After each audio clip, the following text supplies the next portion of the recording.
We have our English class scheduled every Saturday from 5 p.m. to 8 p.m. Our professor was decent, strict on attendance but fair. That semester was our first time having him. He usually conducted quick tests, always using printed test papers. That evening felt just like any other, until it wasn't. In the middle of the class, while we were taking a quick test, our professor suddenly turned pale. He was staring at his phone, frozen. After a few seconds of silence, he put the phone down and said, "Class, take your test papers home. Consider this your assignment. You're all dismissed." We were confused, but some of us looked relieved. Who doesn't want to get dismissed early, right? But then, one of our classmates asked, "Sir, did you see the post about the accident?"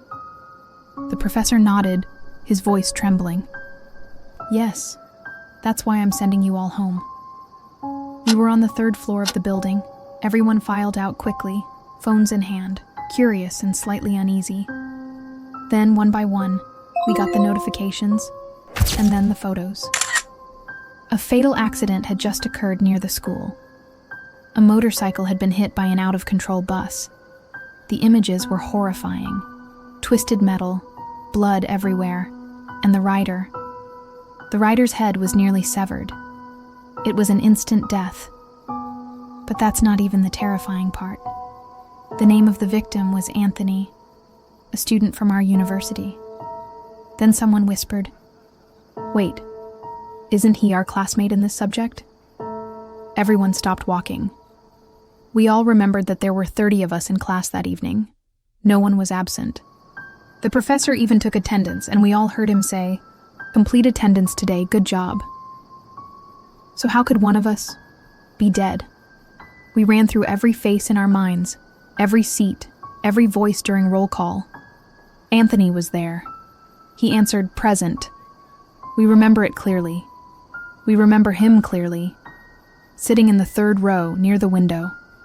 But that was impossible. According to the news, he had died at 4:45 p.m. The accident happened before class even started. Some of us felt sick. Others started crying.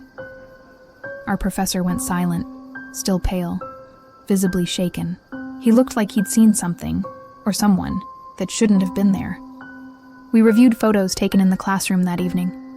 In one picture, Anthony was there. But in others, his seat looked empty, or blurred. After that day, no one ever sat in Anthony's seat again. And the weirdest part? The following Saturday, his name was still on the attendance sheet, and someone still answered present.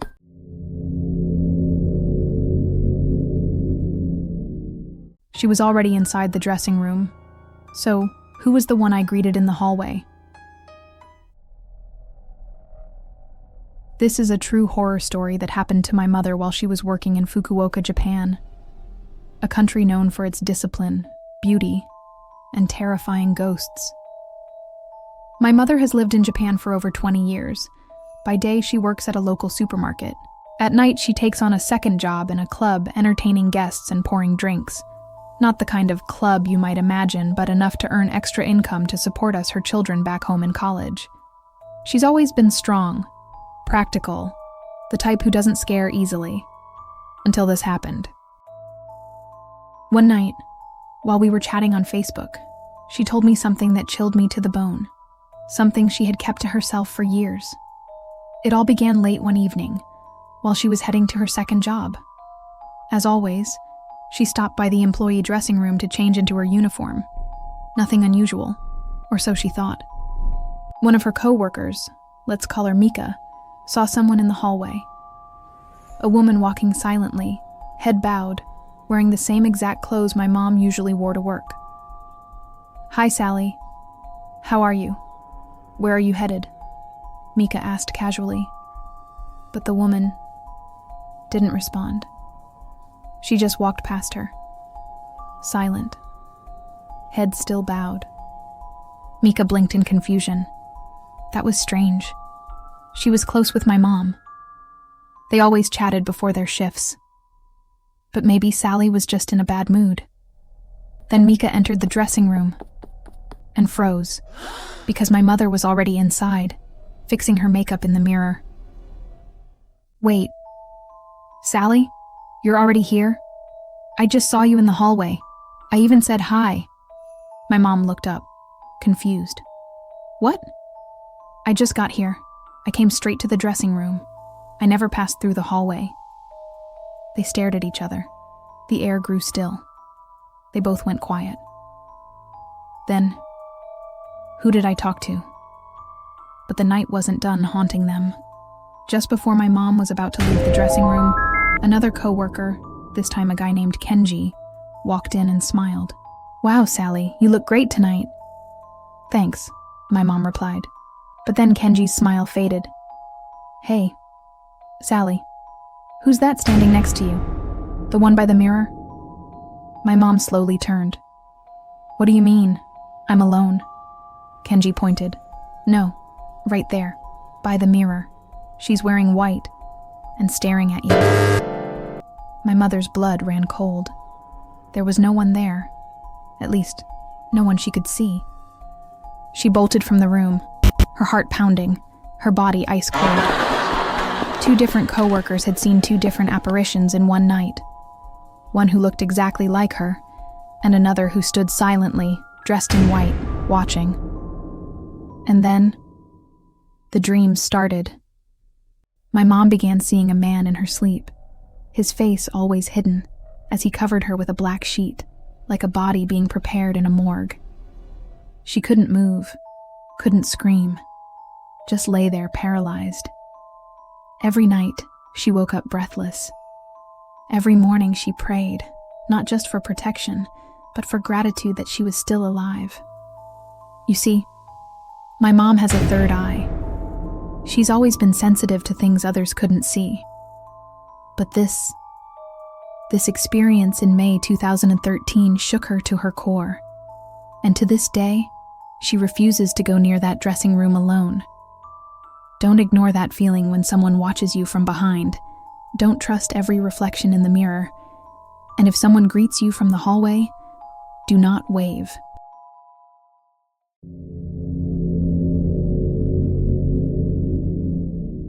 What would you do if the person you were just laughing with was already dead upstairs? If your best friend smiled at you from the back seat, but never even came to the party? This isn't a horror movie. This happened. And I swear to you, what I saw that night still keeps me awake. I'm Dre. We moved to Los Angeles when I was a kid, and in 2010, when I was just 18 years old, something happened that I still can't explain. Something that tore open reality and let something evil crawl in. It started like any other night. We were throwing a send-off party for a close friend who was heading back to Asia. From Paramount, LA, I was driving with my younger brother Adam and 2 of our friends, Ray and Jade. We were on our way to Arcadia to pick up the rest of the group, mostly fellow Asians who lived in that area. Even before we got there, I had this gnawing feeling in my gut, like something was watching us, like something was waiting. But I didn't say anything. I didn't want to sound paranoid. Then I glanced at the rearview mirror, and Jade was just sitting there, smiling at me. Not the playful kind of smile, just a wide, unnatural grin, like she wasn't blinking. I looked away, told myself I was imagining it. Maybe I was just nervous, or tired. Maybe I was overthinking. It took us almost an hour to get everything. Booze, snacks, random stuff from gas stations. Barely anyone was talking. Adam and I were the only ones getting out of the car. The silence was thick, like the night itself was listening.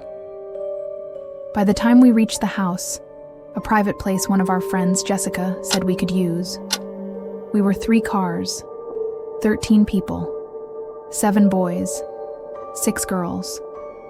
We were all just 17 to 19 years old, so of course we couldn't drink legally. We had to ask someone to help buy the liquor, which honestly felt more like a heist than a party setup. The drinking started. Laughter, loud music, chaos. But something always felt off. The energy was wrong. like we weren't alone. I stepped outside to catch some air and saw Paolo just standing near the fence. I sat beside him, but he didn't react, didn't even blink. He was drooling, staring at something. I followed his gaze, but there was nothing there. And then, wham! Someone slapped my shoulder hard. I turned. It was Ron. "What the hell are you doing? You look like a freak," I snapped. "Dude, look at Paolo. He's drooling like crazy. I'm trying to see what he's staring at." Ron narrowed his eyes. "Paolo's asleep inside." "What?" I turned around. Paolo was gone. I felt cold, like my spine just shut down. I started yelling. Maybe it was a prank, but I know what I saw. That should have been the end of it, but it wasn't. Because the moment we stepped back into the house, someone screamed. Not a drunken scream, not a joke. It was pure terror. We ran in. People were panicking, crying. No one knew who screamed. No one knew what was happening. "Wait," I asked. "Where's Jade?" Everyone froze. "What do you mean?" someone asked. "Jade didn't come with us." Another scream, this time from upstairs. We sprinted, up the stairs, toward the sound. One locked door. No time to think. We kicked it open. And there, hanging from the ceiling, was Jade, struggling, convulsing, drool pouring from her mouth, her eyes rolling back, her tongue swollen. Her face was already turning purple. I rushed forward, held her legs to support her weight, screamed at everyone to help me. But no one moved. They just stood there, frozen, staring, terrified. Then my brother said something that I wish I could unhear. "Dre, Jade never came with us." I looked up, and the thing hanging from the ceiling smiled, not like a human smile. Its eyes were bloodshot, bulging. Its tongue was out, twitching. It laughed, this low, choking, gurgling laugh. And then the lights flickered. Something shoved me, and that was all it took. I bolted. Everyone did. We jumped down the stairs. No one waited. No one helped anyone. We just grabbed what we could, ran to the cars, and left. Fast. We didn't care if we left bags, bottles, hell, even shoes. We were out. Later that night, we called Jade. She was safe. She never left Arcadia. Never came to the party. So what the hell did we see? All I know is this. That wasn't Jade. And whatever it was, it wanted us to believe she was.